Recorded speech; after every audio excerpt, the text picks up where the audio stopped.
Hello and welcome to episode 29. I hope you're all having a wonderful day. My focus for today is figuring out a more in-depth commentary on how the simulation hypothesis and the semantically similar singularity proposed by Ray Kurzweil and Nick Bostrom, other way around, by Nick Bostrom and Ray Kurzweil, respectively, effectively communicates the ontological state, that is, the state of being of the universe and its contents, from being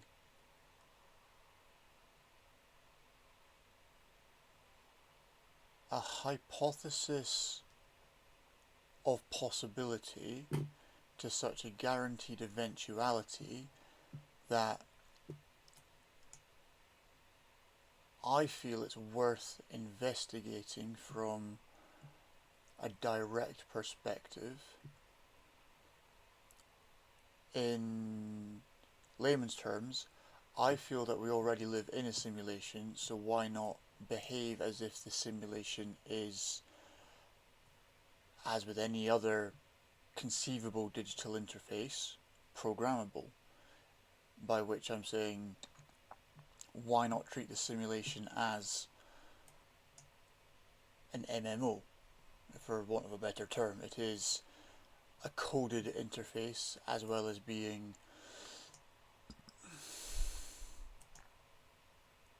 a live action roleplay environment. The question is, do the live action roleplay consequences of that environment necessarily insist on adoption of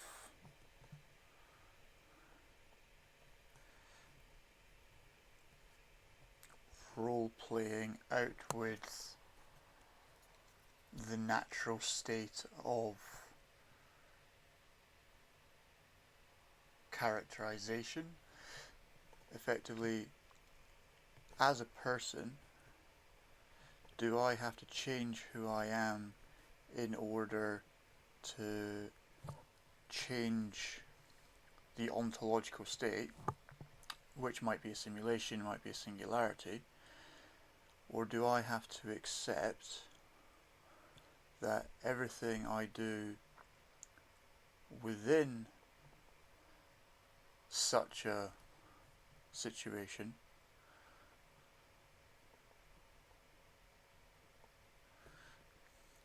is technically, and I do mean this technically,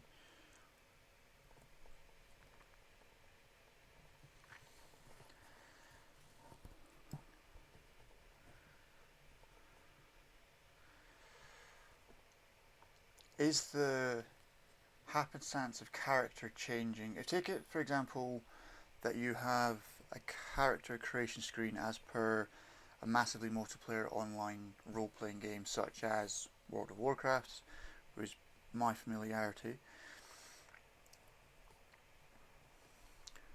Then, if we consider that character creation screen as a consistent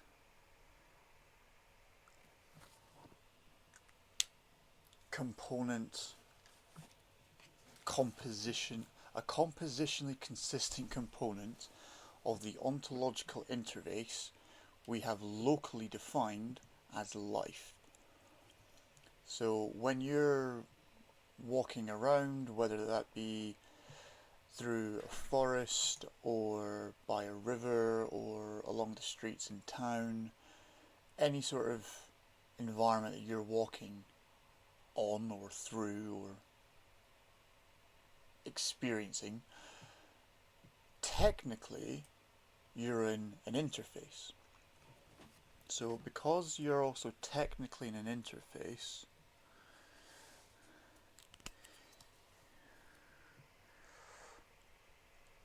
you're technically interfacing with the environment in an operational context. So if we consider that the operational context necessarily means that we're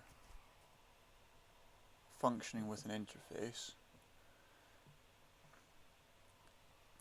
then the consequence of our functioning with that interface necessarily has consequences. So if we consider everything we do has a consequence, ergo causality, or in other words teleology, cause and effect, then from that basis of everything we do has an effect upon our environment, then it makes sense to then instantiate that everything we're doing that's affecting our reality, affecting our environment,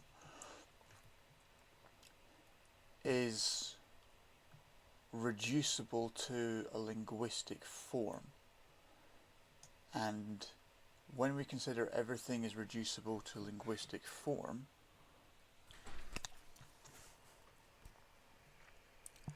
we consider that everything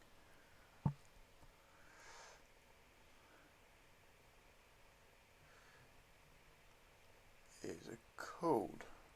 So if we consider codes cipher,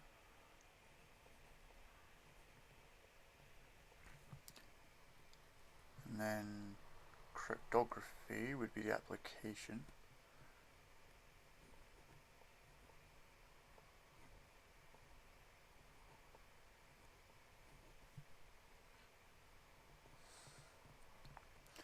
then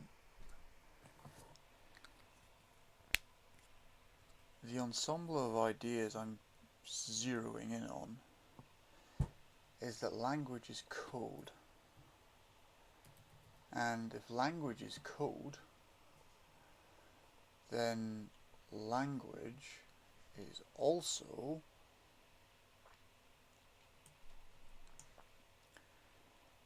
a cipher as well as a cryptographical conduit. So if we can decryption and encryption, that's something.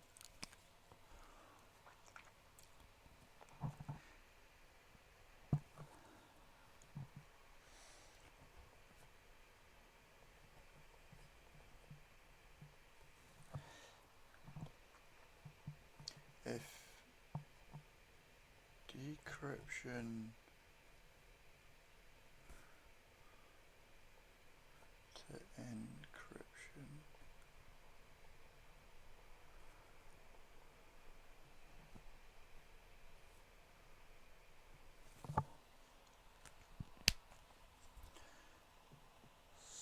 oh hang on, cryptography and cybernetics.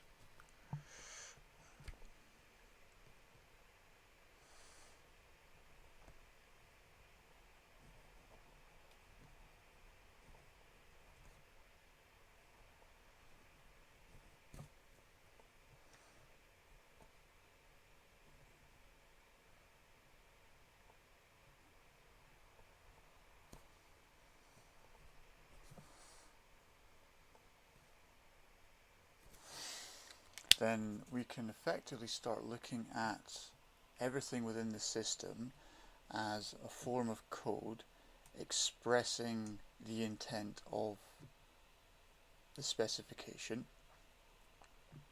which might be as simple as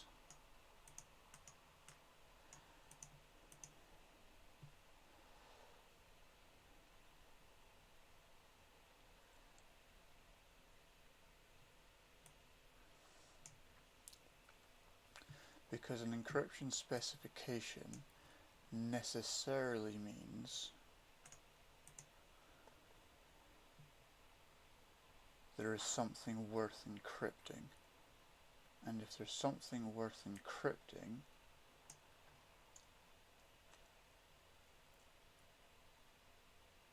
then there must be... Well, it doesn't necessarily mean there has to be something encrypting. What it necessitates is that there's something...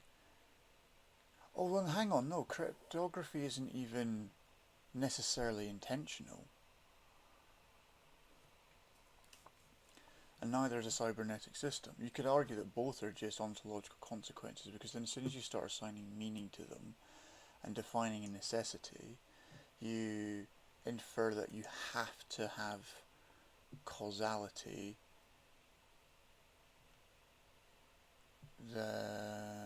You infer that causality has to have purpose beyond mechanistic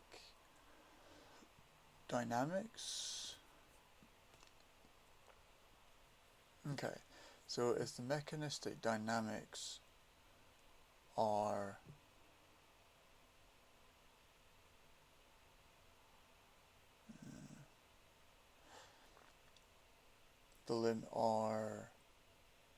the conditional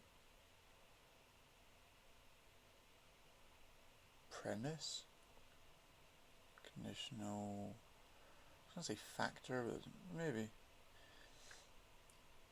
it might be the key factor to identify, is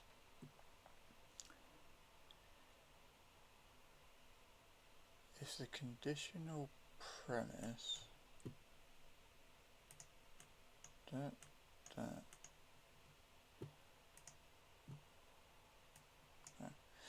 so if the conditional premise is that a cryptographic system doesn't necessarily have to be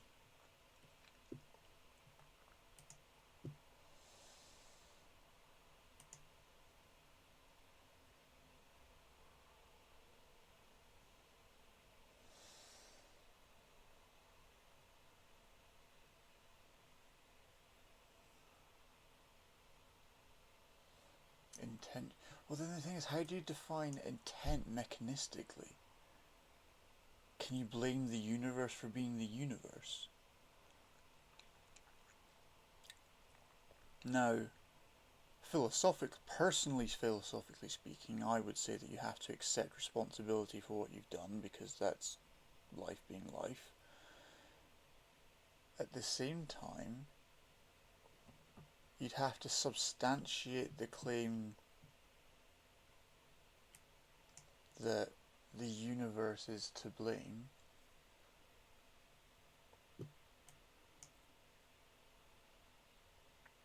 Effectively through defining laws of physics. Okay, and as soon as you start defining laws of physics, theoretically you enter a minefield of linguistic, let's say litigation. It's the idea that as soon as you think of an idea in context of physics, it then becomes necessary to define the physics of the matter in terms of formal proof, for want of an obvious term. Formal proof tends to arrive mathematically.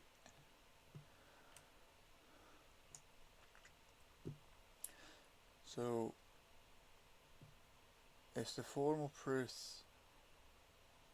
necessarily arrives mathematically,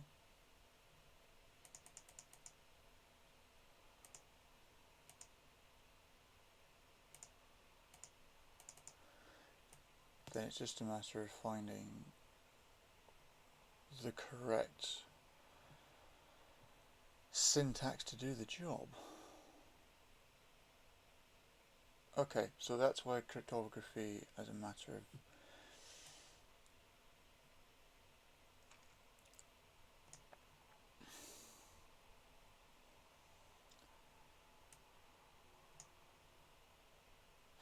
furthermore,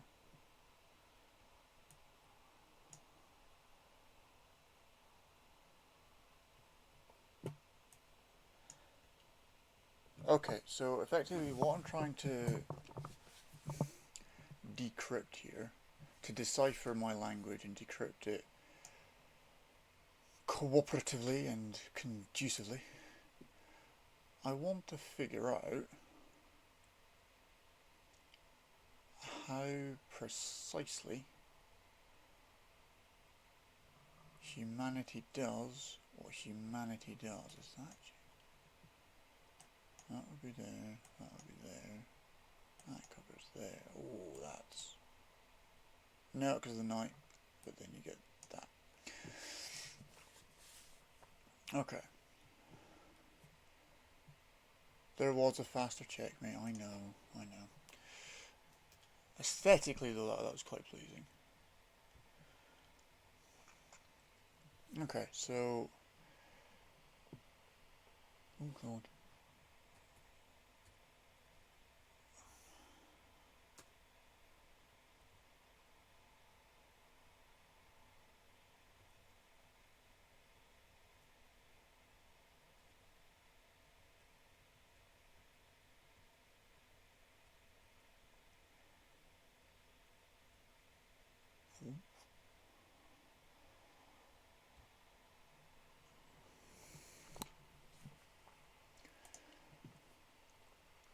So then the language a universe speaks in is technically a cipher.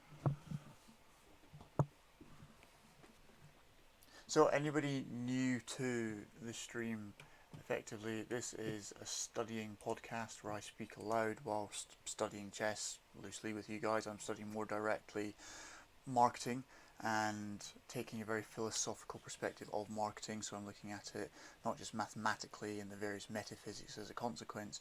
I'm looking at it in as many different perspectives as possible to think of how a simulated reality or a singularity functioning as an eventuality, lovely rhyming, of an increasingly digital environment that would eventually become an interface as a consequence of the world. So if universal language is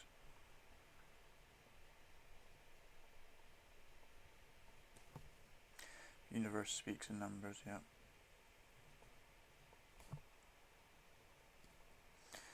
Cryptographically,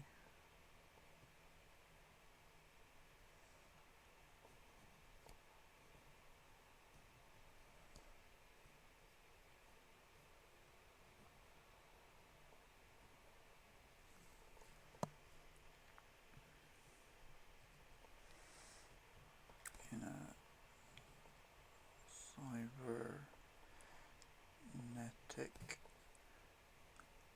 format,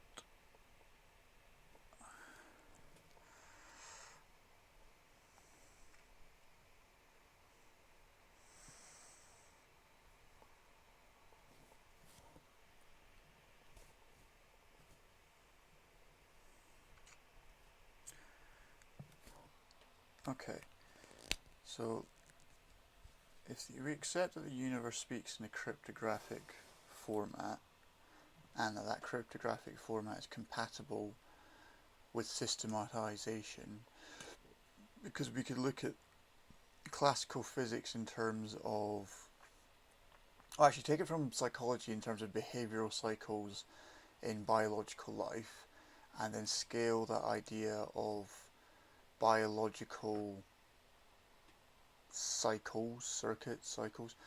You get neural circuits and behavioral cycles, so the neuroscience validates the psychological premise, and then the continuity of that ubiquitous recursion, or at least symbolic circuitry in planetary orbit, then gives us a premise that there is, holistically speaking, a cyclical nature in several parts of the universe. Now, the fundamental matter of the universe seems to be reducible to particles and waves, which, now my particle physics isn't particularly strong, and neither is my wave propagation knowledge. However, let's focus on what I am familiar with, is the idea that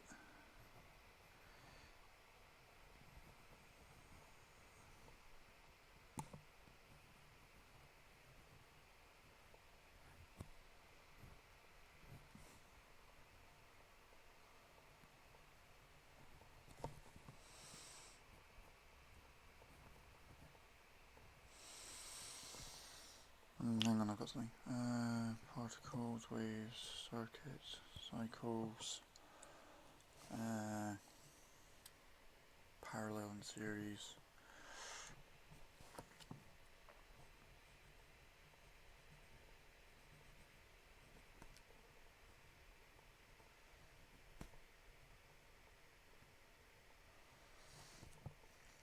Parallel and series, space and time.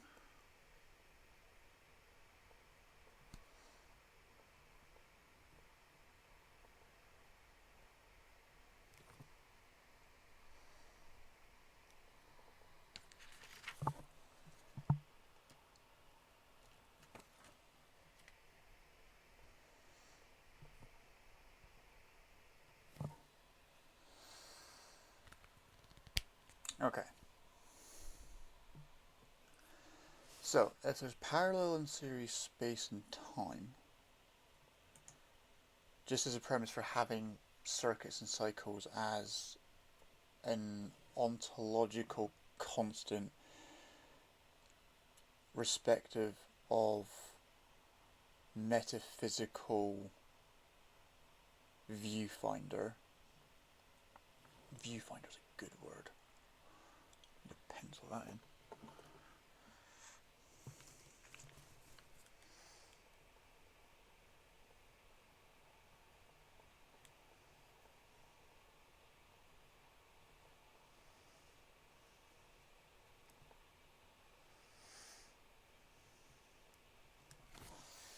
So, for anybody who's wondering why I've got a pencil in my left hand and pens in my right hand and why I'm noting everything, part of it can be effectively summarised as Gaull's law and Hebbian plasticity, which might be known simpler as,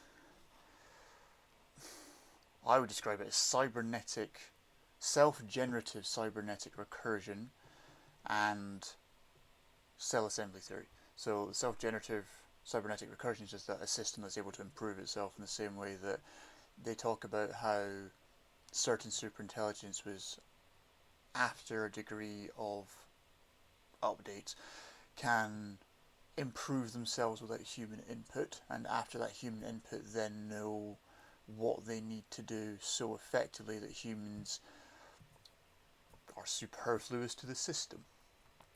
So if a human then becomes superfluous to the system, and we're working on the idea of cyclical natures, then an algorithm being a cyclical format, interesting.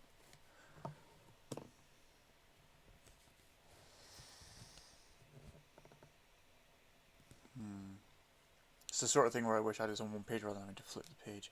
Oh, that's where that notebook would be really helpful, wouldn't it, Malcolm? Might get another notebook for that. Or theoretically do that. So, okay. So, we accept premise that, oh, this is supposed to be really tidy.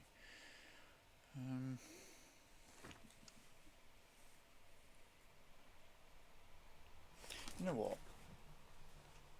And leave that as it is. It can be really tidy. If I change my mind eventually, I can change my mind. And then what I can do is I can get a specific corresponding notebook to write in this stuff while I do the podcast. It'll be happy. Okay. Right, so cybernetic systems relative to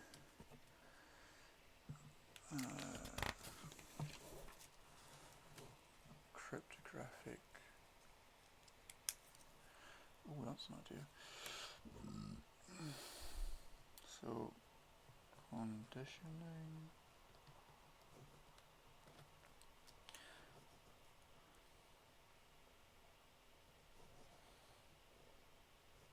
Cryptography.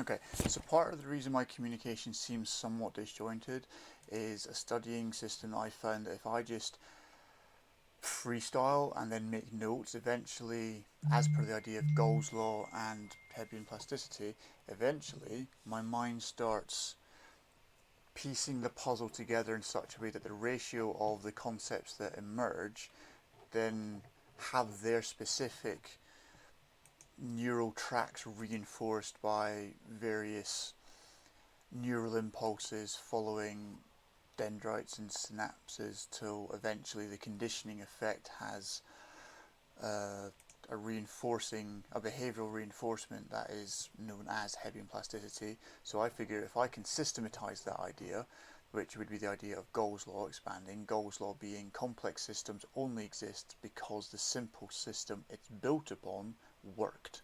So,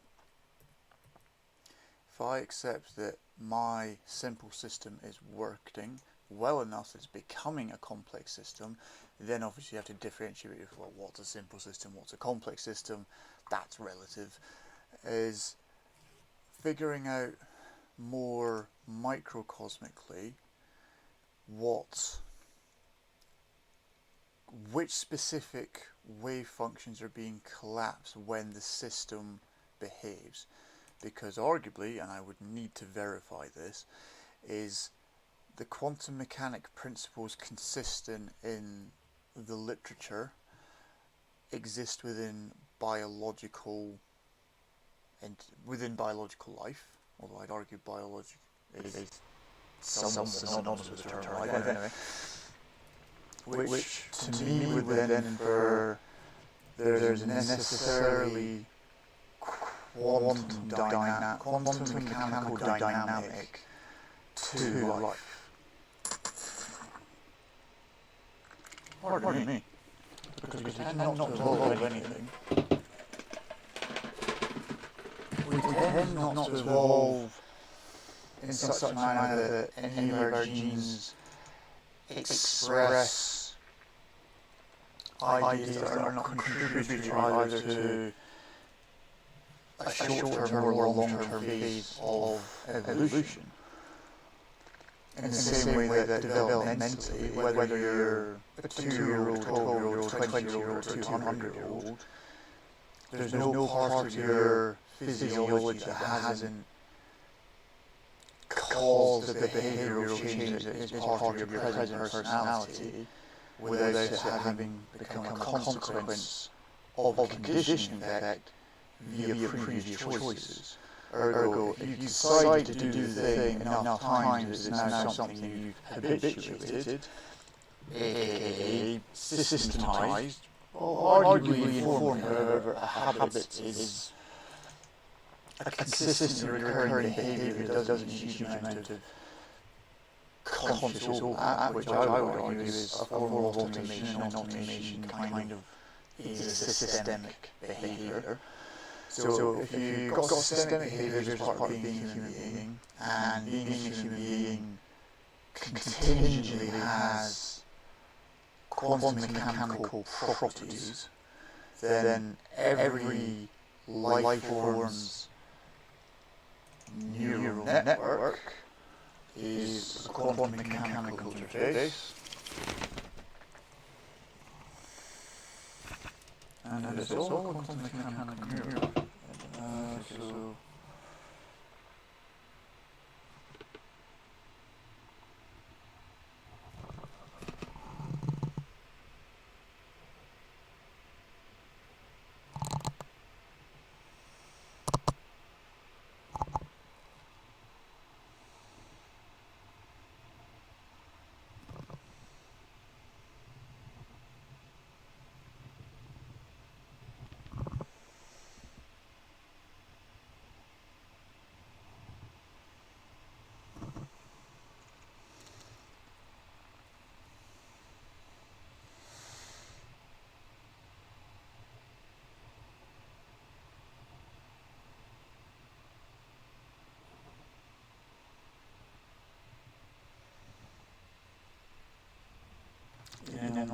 ontology.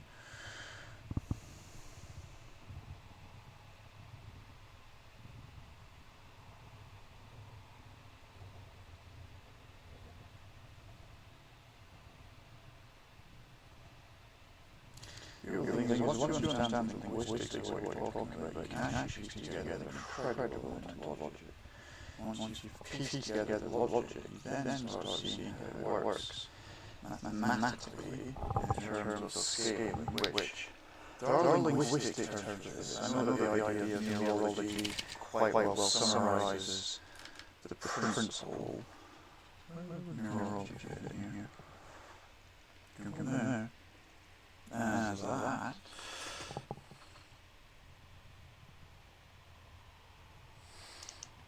Neurology being the idea of something is the sum of its parts.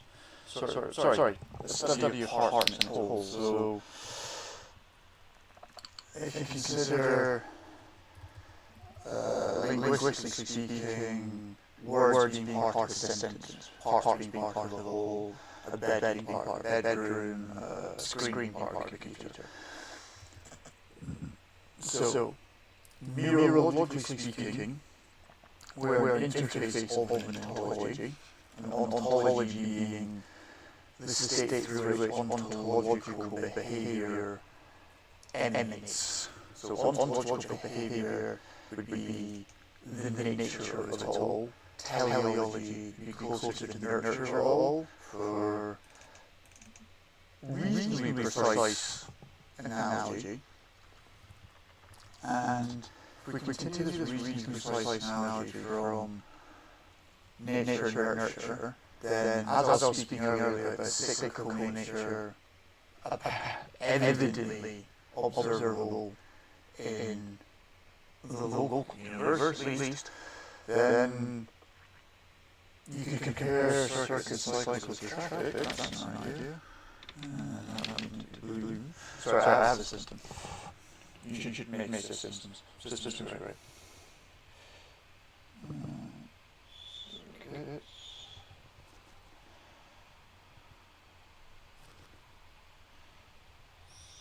Cycles.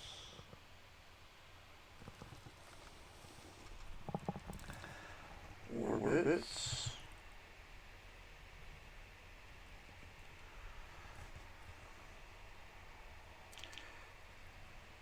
Traffic. It's orbits, you get it. Okay.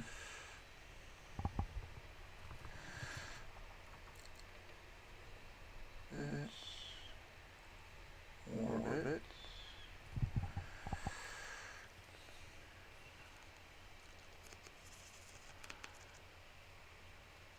Gambits or something.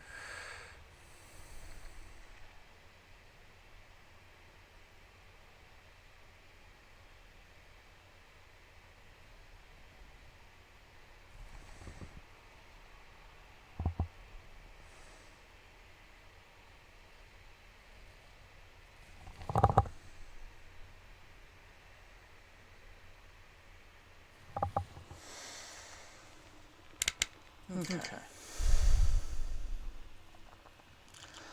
So, if all of nature has a cyclical principle to it, and I'm officially distracted.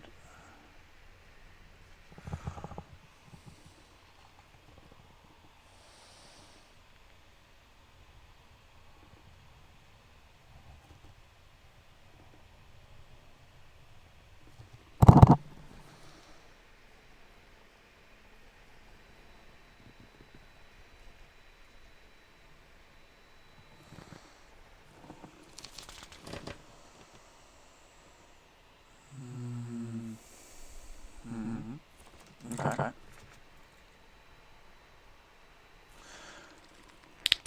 Okay, so if I'm distracted, back to the system, back to the focus. Okay, so circuitry, cycles, flows, networks, traffic. The ideas all connect as ontologically compatible language for describing we'll see how brilliant that actually is, but thanks for noticing. If we consider traffic to be a consistent idea throughout macrocosmic and microcosmic interpretations of an ontological state, then flow of traffic is a huge thing, and then obviously calculus starts becoming the key factor, and if the calculus key factor there, we have to figure out at point what the rate of change is being measured for. Are we measuring it as civil or architecture? Civil infrastructure? Well, civil architecture and consequential infrastructure. Oh, no, there you go.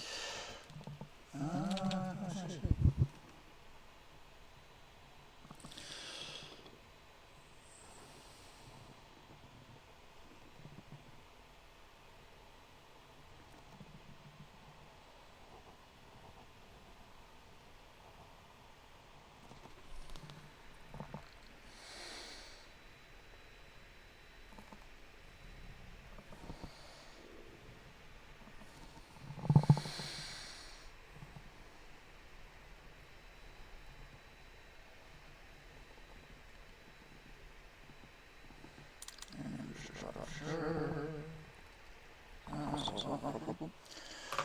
And adaptation.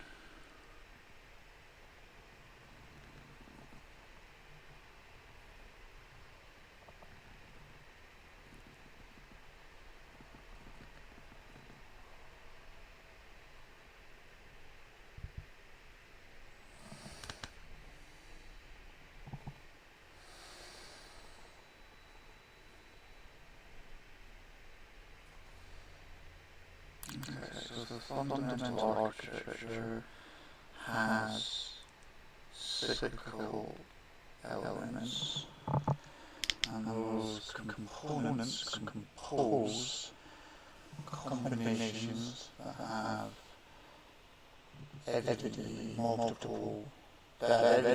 partitions as well as multiple permutations, as well as permutations of those partitions. Then that at least gives us the premise for defining the range of elements within the set. For defining the range of elements within the set, we can then conduct statistical analysis. Should I go the right way? Was it not? I don't know.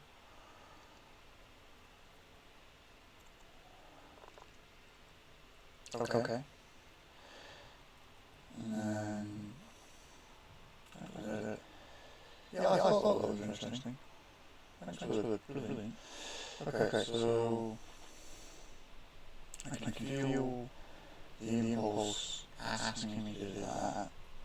So instead, continue focusing. Focus on correcting. So circuits, cybernetics,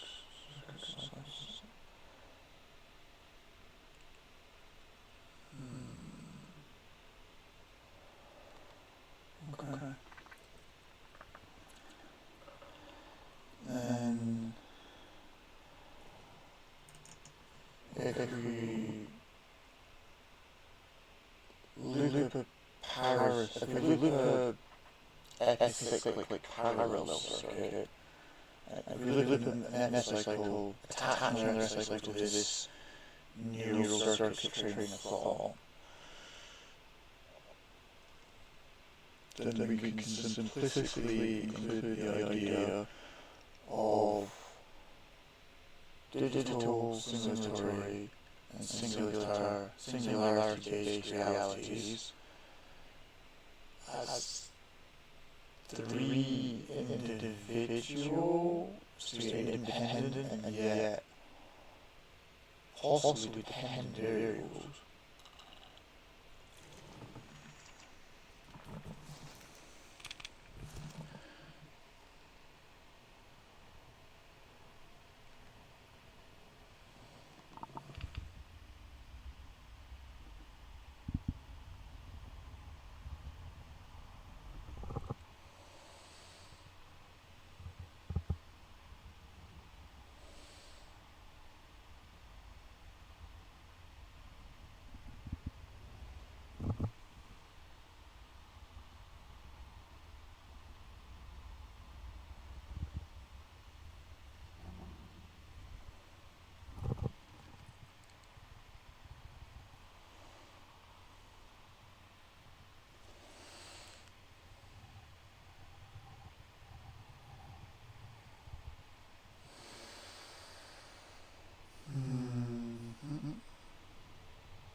So, ontologically, there's an observable cyclical consistency in nature, and that observable consistency then in combination premise of a wave behaving oscillatorily with oscillations, then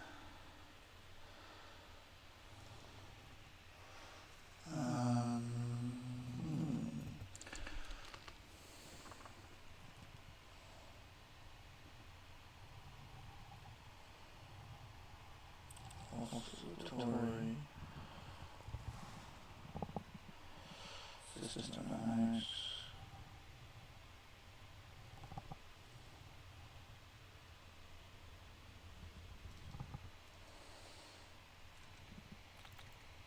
Relative to cyclical orbit behavior.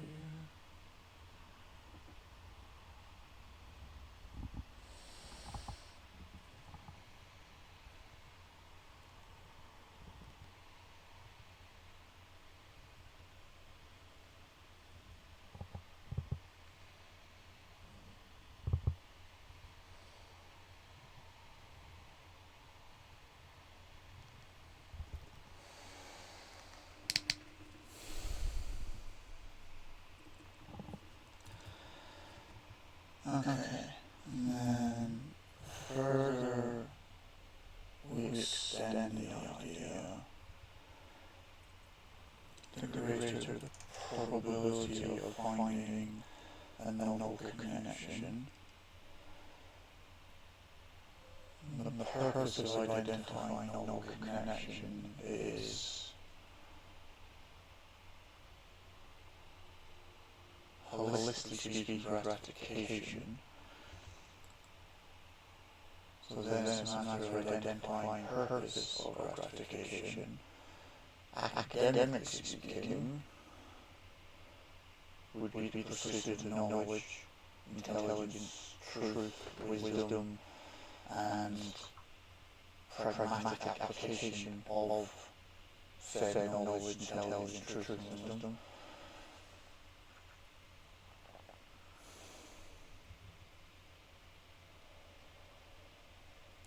Then, with my rubric of academia, arts, and athletics,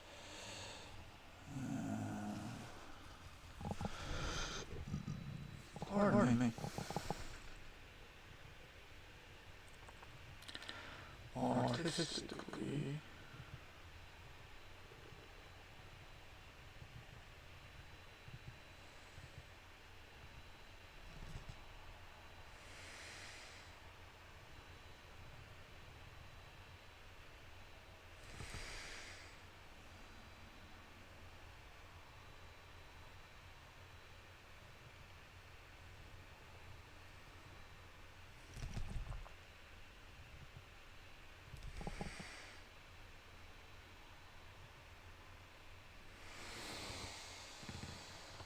artistically speaking,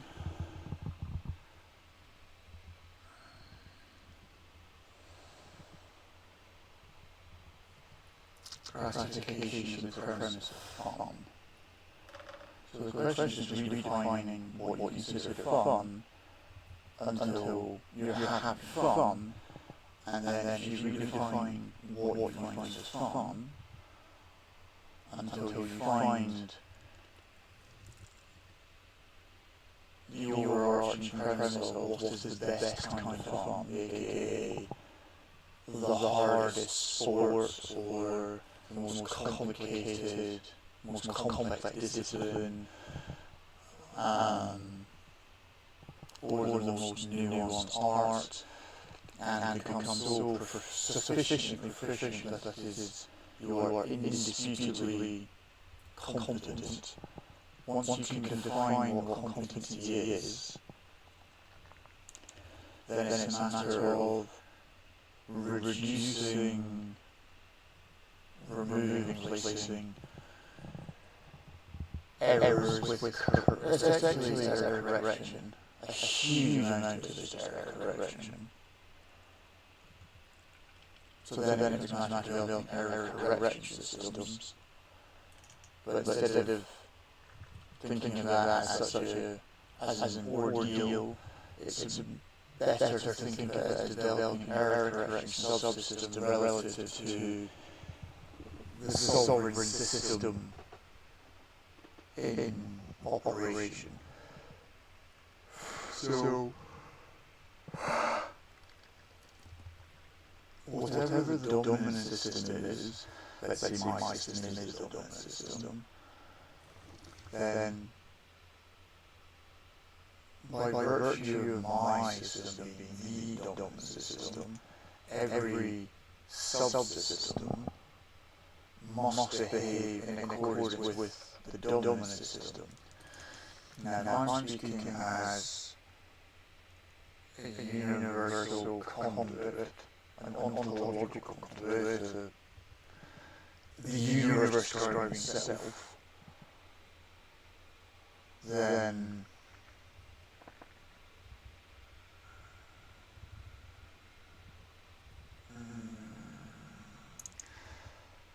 the premise of gratification via intercourse, whether that be abstract or explicit, is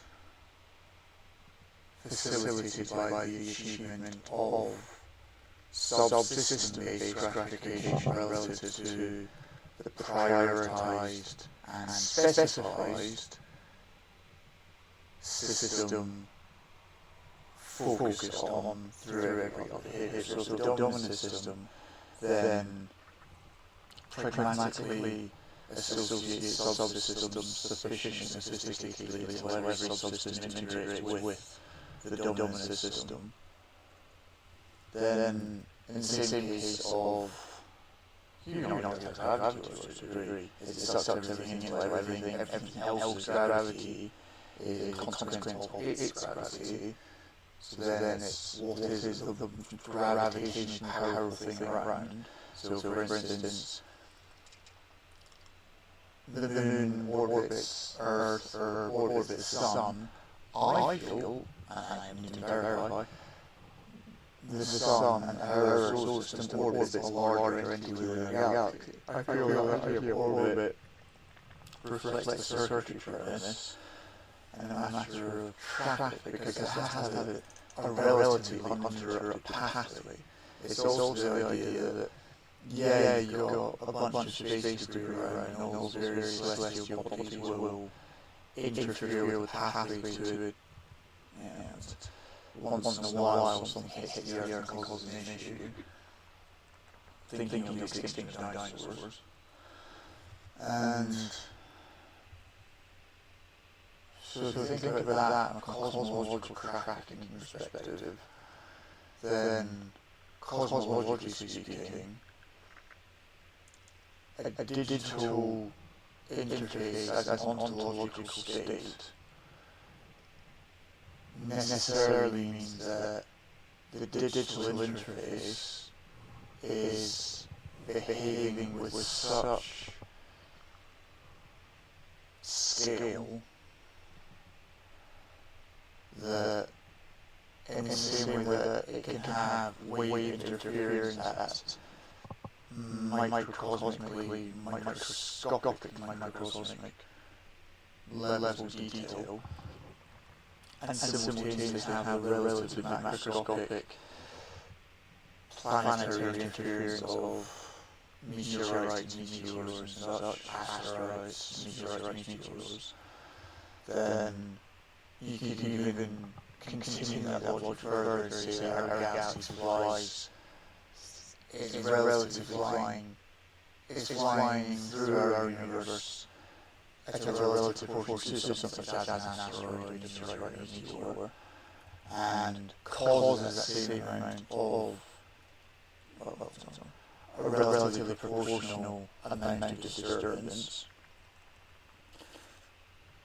consequently influencing everything around it to, at that scale, something proportional to a wave-function collapse, because the universe may or may not know how to observe a wave-function collapse, except through its, then there's the point of, do you accept mind-body duality, do you go physicalism, do you go idealism? This is a tricky thing. You always feel there's like a question you're supposed to be answering. The question you're supposed to be answering is, how does it all work? Is a constant, continuous question. It just is. And then you've got a vector, and you've just got to find scalars that bring you either up or down relative to your audience, as well as relative to energy levels, and make sure you're always scaling as relatively complex as you can without being with a growth zone. As in, don't speak about things you genuinely don't know about unless you are admittedly speculating on them, or telling people that you know bits and qubits about it, just enough to be linguistically accurate, if not necessarily semantically precise. Because if you understand the language in terms of adjectives and verbs with sufficient syntactic fluency, then pragmatically speaking, you will convey the correct message through narrative. That's the idea of really focusing on narrative, is that narrative is, by my approximation, an ontological constant. Because everything that goes on can be converted to narrative, and narrative is in some sense cyclical, it's a circuit. I don't think it's finite or infinite. I think it's just every narrative linked to every other narrative is all part of a meta-narrative. And when you start thinking of the universe as a meta-narrative and cosmology as a meta-narrative, I'm not sure how that goes. You would have went Queen. Yep, you would.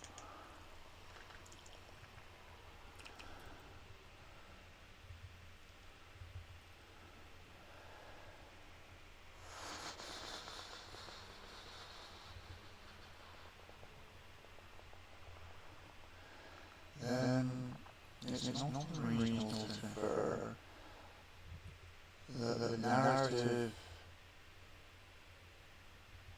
communicates, oh hang on, what does that mean? What does that mean? That takes us, that's beautiful, right. So that's an example of the ratio of synthesis work together. You have threes, then you always have a 2 to 1, a 1 to 2 as turn ratios of, you've also got like the three terms themselves, you can call A, B, C, or A1, B1, C1, or A1, A2, A3. But then you can also have A1, B1, C1 and have different synthesis overlapping, and then once you've got sufficient binary terms overlapping, you can then get really far into basically tetrahedrons and further through the simplicity called complex, as far as your mind dares to go. And the element of bravery becomes something I would insist on, frankly. Academic bravery is to be applauded. There are far too many people that jump on the bandwagon of things such as string theory and quantum mechanics without actually questioning whether or not they're in the right frame of reference to begin with. And I don't mean that disparagingly, I have yet to prove either wrong. My point being is that I feel there are a lot of cognitively focused ideas such as theory of mind, from mind-body dualism that support a more idealistic conceptualization of the ontological state we inhabit. I think the insistence on physicalism is stifling. I think it prevents